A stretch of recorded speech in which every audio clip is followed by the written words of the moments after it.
Let's discuss the MCQs related to the reproductive system embryology. Histological examination of placenta reveals a nodular mass on the fetal surface formed by branching chorionic villi, which is the name of the embryonic structure. So remember, the fetal component होता है placenta का, वो होता है chorion frondosum. So answer will be chorion frondosum. Next MCQ is 28 years old male है, primary infertility के लिए वो आया है. डायग्नोस्टिक इन्वेस्टिगेशन जब हमने की तो उसकी वुल्फियन डक डेरिवेटिव्स नॉर्मल थी, लेकिन उसकी Mullerian duck derivatives completely absent थी. तो कौन सी स्ट्रक्चर्स होते हैं जो नॉर्मली मुलेरियन डक्ट से बनते हैं? तो आपको पता है कि फीमेल स्ट्रक्चर्स बनते हैं, तो इसका आंसर होगा uterine tubes. Next MCQ 16 years old girl है और वो आपके पास आई है प्राइमरी एमेनोरिया के लिए. और एग्जामिनेशन जब हमने की तो नॉर्मल टेनर स्टेज थी उसकी 5, ब्रेस्ट डेवलपमेंट उसकी ठीक थी, लेकिन पेल्विक एग्जामिनेशन का जब अल्ट्रासाउंड किया गया तो उस फीमेल का अल्ट्रासाउंड पे यूट्रस और अपर विजाइना नहीं था. तो कौन से स्ट्रक्चर्स हैं जो पैरामीजोनेफ्रिक डक्ट्स के मिसिंग हैं इसमें? तो वो है अपर विजाइना. ठीक है, मीजोनेफ्रिक डक्ट का अपर विजाइना एब्सेंट है. बाकी वो MCQs में उन्होंने दिया हो सकता है कि लोअर विजाइना, तो लोअर विजाइना तो इससे नहीं बन. नेक्स्ट MCQ इज़ के फाइनल स्टेज है टेस्टिकुलर डेवलपमेंट की, उसमें कंप्लीट डिसेंट होता है टेस्टिस का स्क्रोटम में. तो वो कब होता है? तो रिमेंबर कि 38 वीक्स में टेस्टिस जो होती हैं वो नीचे स्क्रोटम में आ जाती है. Next MCQ is 28 years old women है. इन्वेस्टिगेशन उसने करवाई है रिकरेंट अर्ली प्रेगनेंसी लॉस की. उसको बाइकार्नोइड यूट्रस डायग्नोज हुआ है अल्ट्रासाउंड पे. तो कौन से एम्ब्रोलॉजिकल डिफेक्ट्स हैं जिसकी वजह से ये प्रॉब्लम हुई है? तो क्यों बाइकार्नोइड यूट्रस बना है? Failure of union of paramesonephric ducts इसका आंसर होगा. Next MCQ is during embryological development of the urogenital system genital tubercle is responsible for giving rise to anatomical structures, external genitalia, labioscrotal swellings, urethral folds या bladder. तो आपको पता है कि जो genital टुबरकल होता है वो क्या बनाता है? External genitalia. ठीक है, तो इसका आंसर जो है वो ये होगा. ठीक है, तो जेनिटल टुबरकल क्या बनाता है? External genitalia. तो इसका आंसर जो है वो ये होगा. उसके बाद आता है from which of the following embryological structures does the glandular epithelium of the prostate develop. तो प्रोस्टेट की ग्लैंडुलर एपिथेलियम जो है वो कहाँ से आती है? Endodermal lining of the urogenital sinus. Next MCQ is which of the following structures is embryologically a derivative of Mullerian parasympathetic paramesonephric duct. तो इसका आंसर क्या होगा? यूट्रस. ठीक है, कि पैरामीजोनेफ्रिक डक्ट से यूट्रस बनता है.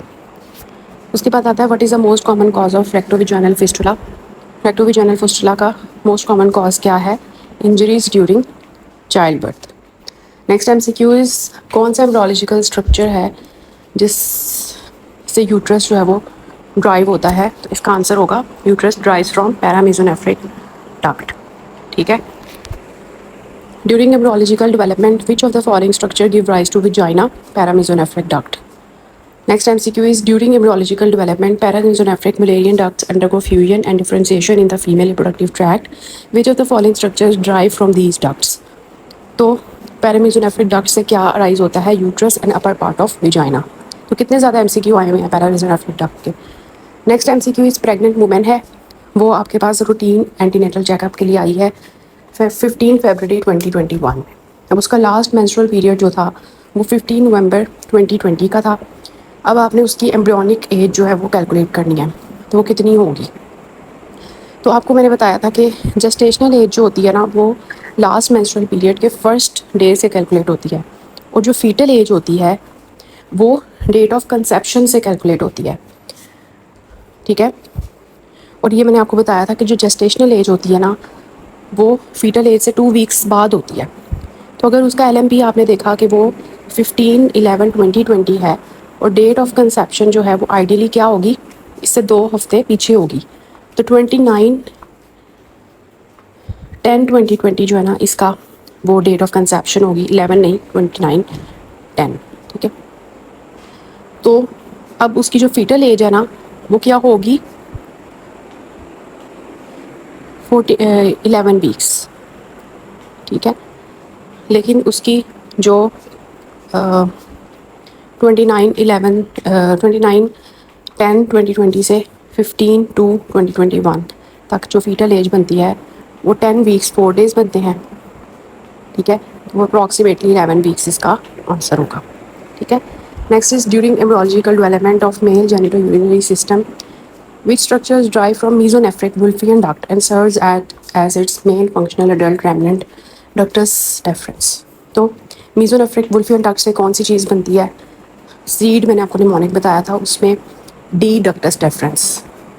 नेक्स्ट एमसीक्यू इज बच्चे की रूटीन एग्जामिनेशन में पीडियाट्रिशियन ने देखा कि उसकी मोटर डेवलपमेंट और माइलस्टोन्स जो थे वो उसने असेस किए। कौन सी एज पे इन्फेंट टिपिकली डेमोन्स्ट्रेट करता है पर्पसफुल बॉडी मूवमेंट्स? तो इसका आंसर होगा 2 months.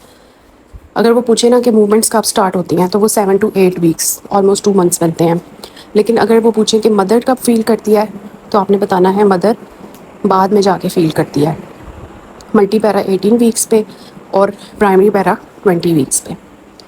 Next is by the end of 3rd week of embryonic development blood vessels जो हैं वो डिफ्रेंशिएट होते हैं कोरोनिक विलाई में। कौन से विलस में फीटल कैपेबिलिटीज़ होती हैं? टर्शरी विलस, ठीक है। सबसे ये प्लेसेंटा की डेवलपमेंट है बेसिकली, इसमें यह है कि पहले प्राइमरी विलस बनता है, फिर सेकेंडरी और फिर टर्शरी। जिसमें कैपेबिलिटीज़ आती हैं ना फीटल, वो टर्शरी विलस होता है। Next MCQ is pituitary growth hormone secretion is suppressed during pregnancy due to similar metabolic and electrotrophic actions exerted by which hormone? तो ये हम आगे भी डिटेल में देखेंगे फिजियोलॉजी में, ये एम्ब्रियोलॉजी में वैसे ही मैंने डिस्कस कर दिया कि ह्यूमन कोरोनिक गोनाडोट्रोफिन जो होता है ना, इसके 2 सब यूनिट्स होते हैं, अल्फा और बीटा। तो इसका जो अल्फा सब यूनिट होता है ना, ये बहुत से बॉडी के हार्मोन से रिजेंबल करता है, लेकिन इसका बीटा सब यूनिट यूनिक होता है। तो अगर वो पूछे कि ग्रोथ हार्मोन से कौन सा रिजेंबल करता है तो वो HCG है, human chorionic gonadotrophin. Next MCQ हमने पहले भी डिस्कस किया कि फीटल कॉम्पोनेंट प्लेसेंटा का कौन सा होता है? कोरोइन फ्रंटोजम।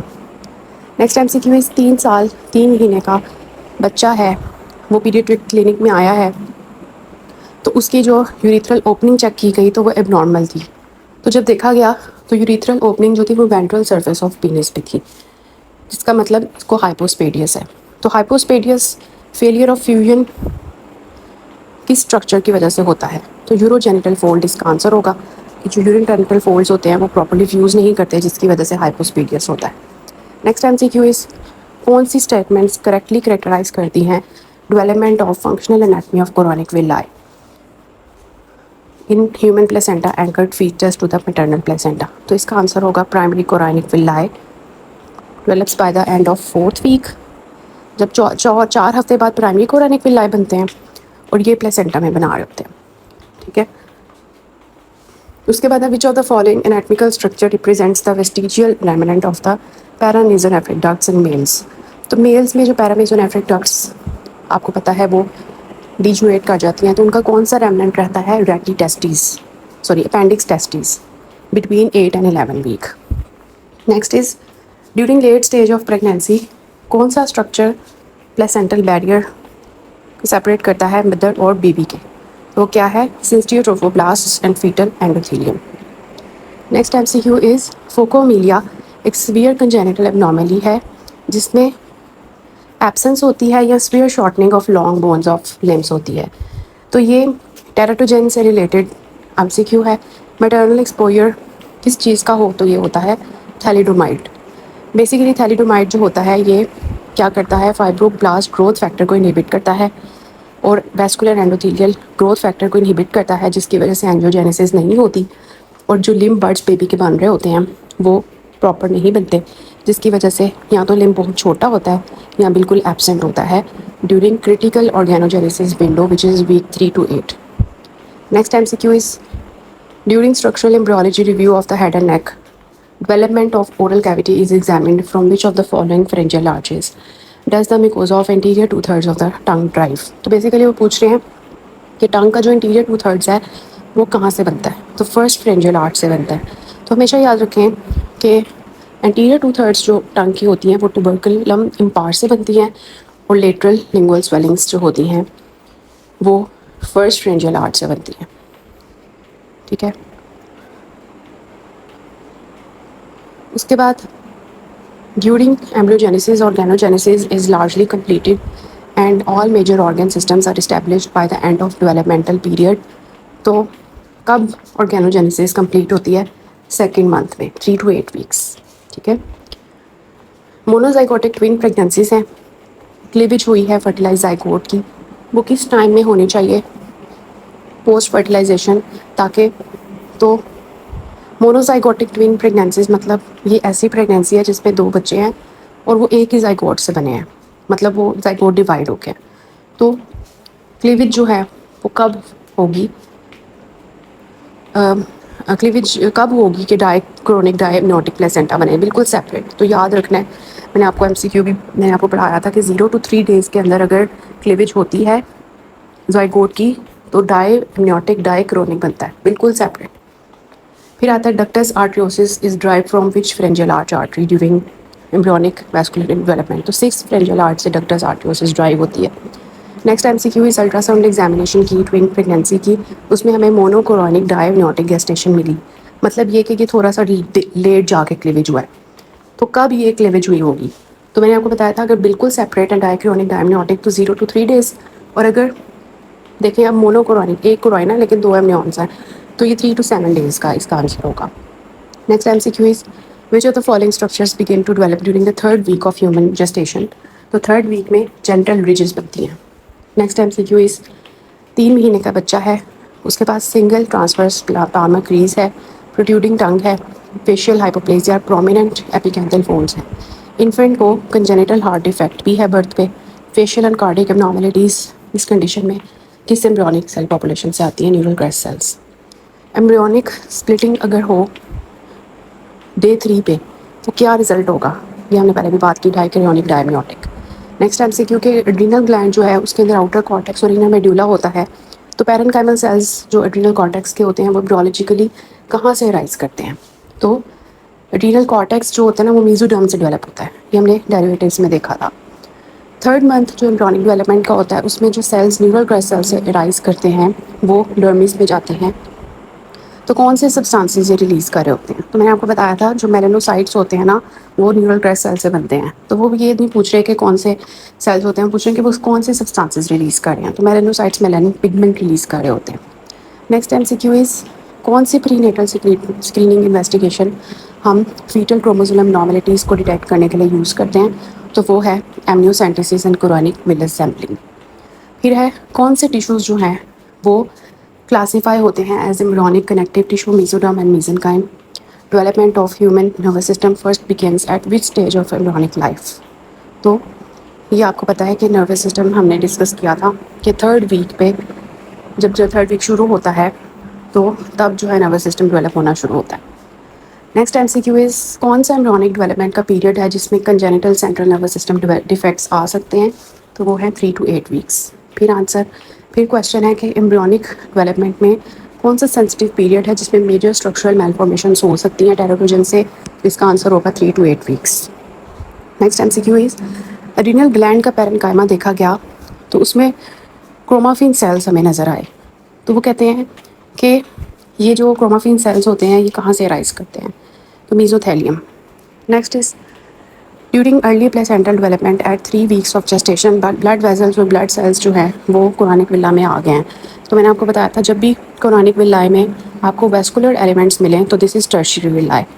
तो याद रखना है 13 to 15 डे पे हमारा प्राइमरी विलाए बनता है, ट्रोफोब्लास्ट होता है उसमें सिर्फ, फिर 16 to 21 डेज़ पे सेकेंडरी विलाए बनते हैं जिसमें ट्रोफोब्लास्ट और मेसोडर्म होती है, और 21st डे पे टर्शरी विलाए बनते हैं जिसमें ट्रोफोब्लास्ट, मेसोडर्म और ब्लड वेजल्स तीनों चीज़ें होती हैं। तो प्राइमरी विलाए में सिर्फ ट्रोफोब्लास्ट है, सेकेंडरी विलाए में ट्रोफोब्लास्ट और मेसोडर्म है, टर्शरी विलाए में ट्रोफोब्लास्ट, मेसोडर्म और ब्लड वेजल्स हैं। Next MCQ is embryonic development में कौन सी स्टेज पे प्रिमोर्डियल जर्म सेल्स अराइज होती हैं in the wall of yolk sac, इसका आंसर होगा 3rd week, end of 3rd week. Next MCQ is कौन सी स्टेज पे human placental prenatal development organ system ले करते हैं, तो मैं आपको बताया ऑर्गेनोजेनेसिस जो होती है 2 मंथ्स पे कंप्लीट होती है, तो ये आंसर इसका 3 to 8 वीक्स होता है। यहाँ अगर वो कह रहे हैं 2, अगर वो 8 वीक्स कह रहे हैं तो 8 वीक्स से क्लिक करो, अगर वो 2 मंथ्स कह रहे हैं तो 2 months. Next MCQ is primordial germ cells originate from which of the following embryological layers during the early development. तो जो प्रिमोडियल जर्म सेल्स होते हैं वो एपिब्लास्ट से राइज करते हैं, एक्टोडर्म से। एड्रिनल ग्लैंड का कॉर्टेक्स जो है वो एम्ब्रियोलॉजिकली कहाँ से ड्राइव होता है, हमने पहले भी MCQ डिस्कस किया था, मेसोडर्म से। Next is adrenal cortex mesoderm से राइज करता है, लेकिन एड्रिनल मेड्यूला कहाँ से राइज करता है, तो इसका आंसर होगा neural crest cells. Next MCQ is कौन से स्ट्रक्चर्स जो हैं वो सरफेस एक्टोडर्म से बनते हैं ड्यूरिंग एम्ब्रियोलॉजिकल डेवलपमेंट? इसका आंसर है लेंस। ठीक है, तो ये याद रखना है कि सरफेस एक्टोडर्म जो है वो lens, conjunctiva, corneal epithelium, eyelids और लैक्रिमल एपरेटस बनाता है, जबकि मेसेनकाइम जो है वो रिमेनिंग ऑक्यूलर स्ट्रक्चर्स बनाती है। Next MCQ is 26 years old pregnant women है, वो आपके पास फर्स्ट प्रीनेटल विजिट के लिए आई है 8 वीक्स ऑफ जेस्टेशन पे।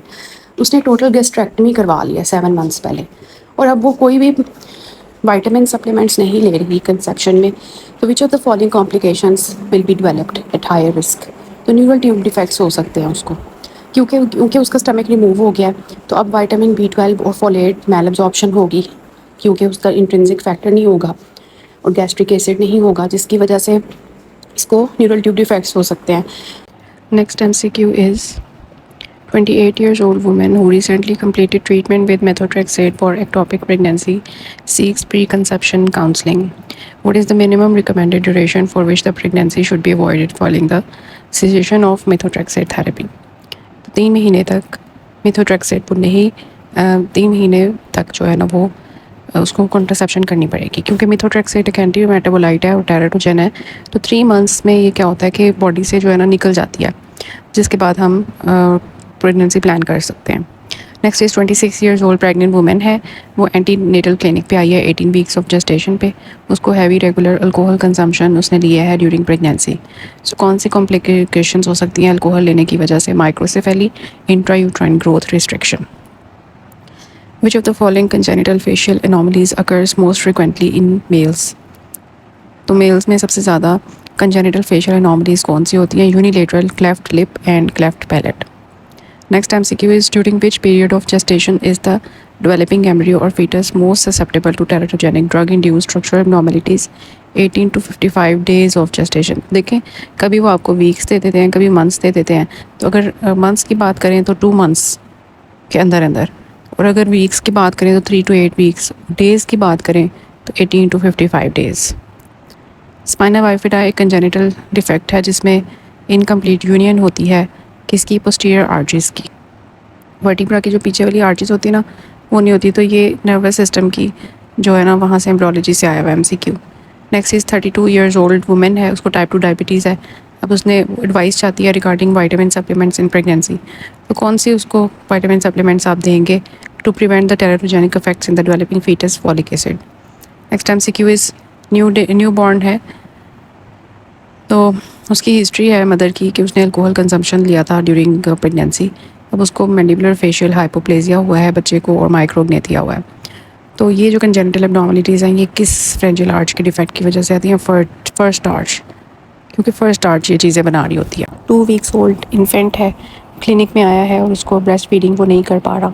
तो मदर ने देखा कि बेबी जो है ना वो लैच नहीं कर पा रहा, तो लेकिन जब उसको फीडर बॉटल दिया जाता है ना फिर वो सही लैच कर लेता है। तो कौन सी एनाटॉमिकल एब्नॉर्मलिटी हो सकती है? This is cleft soft palate. Next is exposure to teratogen such as cigarette smoke during organogenesis can lead to structural congenital anomalies. At which period of gestation does the organogenesis primarily occur? 3 to 8 weeks. Persistence of intraembryonic portion of allantois results in which of the following congenital abnormalities? Urachal fistula. ये हमने discuss किया हुआ है lecture में। Primordial germ cells are identified as in the wall of yolk sac during the 3rd week of intrauterine life. From which of the following embryonic layers do these cells originate? Primordial germ cells कहाँ से आती हैं? Epiblast से। Which cell layers compose the bilaminar embryonic disc present during 2nd week of human embryonic development? Epiblast and hypoblast. तो bilaminar disc के अंदर epiblast और hypoblast होती है। Next MCQ is thyroxine producing sales जो होते हैं थायरॉयड ग्लैंड के, वो किस फ्रेंजियल आर्ट से आते हैं? तो 4th ब्रेंकियल आर्ट से जो है ना ये आते हैं। Next MCQ is which of the following skeletal structures is derived from cartilage of 2nd फ्रेंजियल arch? तो 2nd फ्रेंजियल आर्च के कार्टिलेज की अगर बात करें तो उससे स्टेपीज, टायरॉयड प्रोसेस और लेसर हॉर्न ऑफ हाइवर्ड बोन बनते हैं। Next MCQ is which of the following anatomic structures originate from 4th and 6th फ्रेंजियल arches? तो 4th and 6th फ्रेंजियल आर्चेस से जो स्ट्रक्चर्स बनते हैं उसमें आते हैं thyroid cartilage and inferior parathyroid glands. तो वो आपको MCQ में डिफरेंट दे सकते हैं, सुपीरियर पैराथायरॉयड भी ऐड कर सकते हैं, लेकिन आपने याद रखना है कि 4th and 6th से thyroid cartilage and inferior parathyroid glands बनते हैं। Next MCQ is which of the following anatomical structures is derived from second pharyngeal arch during embryonic development. तो second pharyngeal arch से कौन से बनता है? Stylohyoid ligament. Okay. उसके बाद आता है विच of the following फ्रेंजियल muscles is derived from third pharyngeal arch. तो फ्रेंजियल आर्चेस में से देखें कितने ज़्यादा एमसीक्यूज आ रहे हैं. तो थर्ड फ्रेंजियल आर्च से स्टाइलोफ्रेंजियस, हमने ये सारा डिस्कस किया हुआ है एम्ब्रियोलॉजी लेक्चर्स में. Which muscle is derived from mesoderm of the first pharyngeal arch? Mylohyoid. Mylohyoid जो होता है फर्स्ट फ्रेंजियल आर्च की मीजोडर्म से बनता है. Next MCQ is muscle which is responsible for elevating the pharynx during swallowing originates from which pharyngeal arch? तो elevating the pharynx जो होता है एलिवेटर मसल वो आता है fourth and six pharyngeal arches से. Which pharyngeal arch gives rise to development of mandible? Pharyngeal arch 1. Next MCQ is which of the following structure is derived from first pharyngeal arch during embryonic development? Muscles of mastication, masseter muscle. From which pharyngeal arch is facial nerve derived during embryonic development? Second. Next is embryologically development of tongue involves contribution from which of the pharyngeal arches? तो टंग जो होती है ना first fourth and third pharyngeal arch से बनती है. First third and fourth 1 3 4. Actually क्या होता है, सबसे पहले मीडियल स्वेलिंग ट्यूबरकुलम बनता है इम्पार और 2 लेटरल स्वेलिंग्स बनती है. सारे फिर मर्ज होकर इंटीरियर 2/3 बनाते हैं टंग का. और जो थर्ड एंड फोर्थ आर्चेस होती हैं मीजोडर्म होती है और हाइपोब्रिंकियल एमिनेंस होती है, ये सारे पोस्टीरियर 1/3 ऑफ टंग बनाते हैं. तो remember this. Next is which of the following anatomical structures originate from second pharyngeal arch during embryological development? तो muscles of facial expressions. Next is posterior belly of digastric कहाँ से rise करता है? Second arch से.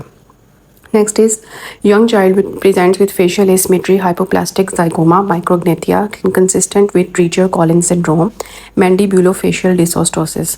तो ये हमने ट्रीचर Collins syndrome discuss किया था लेक्चर के अंदर कि इसमें बेसिकली क्या होता है कि फेशियल एसिमेट्री, हाइपोप्लास्टिक जाइगोमा और माइक्रोग्नेथिया होता है और ये फ्रेंजियल आर्च 1 का इशू होता है. Next is defective development of which pharyngeal arch is primary cause of this condition? तो ट्रीचर कॉलिन सिंड्रोम हमने ऑलरेडी डिस्कस किया, ये फर्स्ट फ्रेंजियल आर्च का मसला होता है. विच of the following describes the correct anatomical location of the फ्रेंजियल arch remnant और brachial tract इन lower नेक? तो ये हमने देखा था ना एक कि वो जो फ्रेंजियल आर्च का एक रेमिनेंट रह जाता है तो वो सिस्ट सी बना देता है. ठीक है, तो वो कहाँ पे था?